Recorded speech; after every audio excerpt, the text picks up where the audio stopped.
Anyways, back to what I was going to talk about, and that was, I wonder if you have ever had to take a break from riding bikes.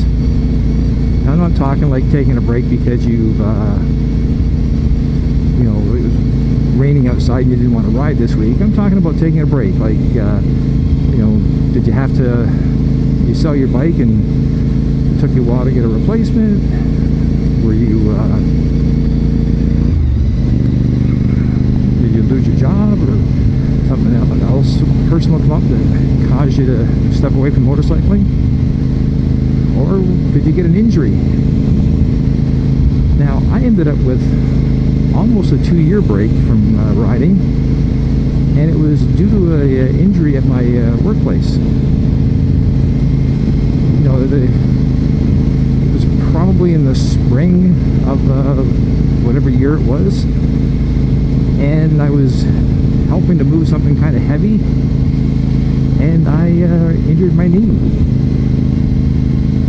And what had happened to my knee was, at the time, of course, medical science, they thought exact, and I had one doctor who said I dislocated my kneecap, which I thought was weird, and another doctor said, no, you've torn your meniscus. And the first one was completely wrong, and the second one was only partially right. And in reality, I had torn my meniscus, but actually only a little bit. What I really had done was, if you've ever had a Smartie or an M&M, you know, that nice little candy covered chocolate, well, you ever see one of them with a little crack in it, and you know how you can get your fingernail underneath it and pop the candy off to expose the nice soft chewy chocolate inside? And that's essentially what I did to my knee, and it was about the size of a Smartie or an M&M. I literally had peeled a section of my knee bone off the knee and exposed the soft, chewy inside of your knee. Now, to put this into perspective, if I put any weight on that knee, it was like having a frozen ice pick jammed into your knee, and then somebody threw 220 volts through just to make certain you definitely knew what you had done. The pain was unbelievable, and because of that, I actually had to wear a knee brace to try to keep everything together while I waited over 10 months for surgery. 10 months, you say? Well, I thought Canadian healthcare was fantastic. Well, it is, as long as you don't need it. Or if you're in trauma, you know, you're having a heart attack, it's awesome. But everything else, it more or less sucks. I'm not blaming the people, it's the system. So essentially, I missed the rest of that riding season, not able to ride my bike. And then once I had my surgery, I had to recover. And actually, I ended up having to get a permanent knee brace, which was surprised because I was told it was permanent. I'd have to wear it all the time or anytime I was going to do physical activity.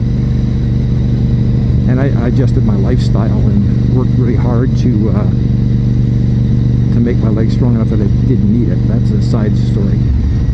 So essentially what happened was the next season I wasn't actually able to get out of my motorcycle until almost September. So essentially I had almost 2 full years of no motorcycle riding. And the following year, when the season started, I was actually now pretty well healed up and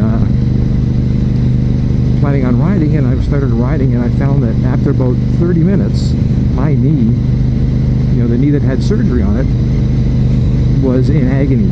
And what it was the doctor had said, because of the surgery, the procedure they had to do, which is called a microfracture technique, which is to drill a bunch of holes, little holes around the big hole that encourage the bone to heal. Well, what you end up with is a bit of a flat spot in your knee.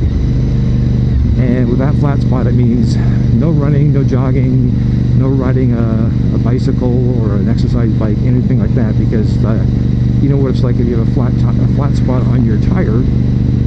What happens to the tire and rim in your car? It's the same with the human body. And the position I had sitting on my my bike, it just basically meant I couldn't ride it. Now the bike at the time was this one here, my 650 Hawk, another V-twin. It was a great bike, loved it. I used it for many, many years commuting to work. But I couldn't ride it anymore, which really sucked. And I then proceeded to try to find a replacement for it. And the replacement, surprisingly, became the RC51.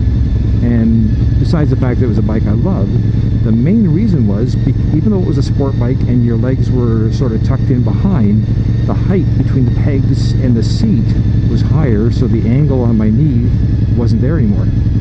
So actually I can ride my RC51, you know, for hours and not have to worry about my knee. Where the Hawk, it was just agony. So that was my break for motorcycling. Did anybody else have something similar or take some sort of a break? If you did, leave some comment in the comment section and let us know what you did or had to do. I'd love to hear about it. Anyways, that's all for now. DeathsStalker signing off.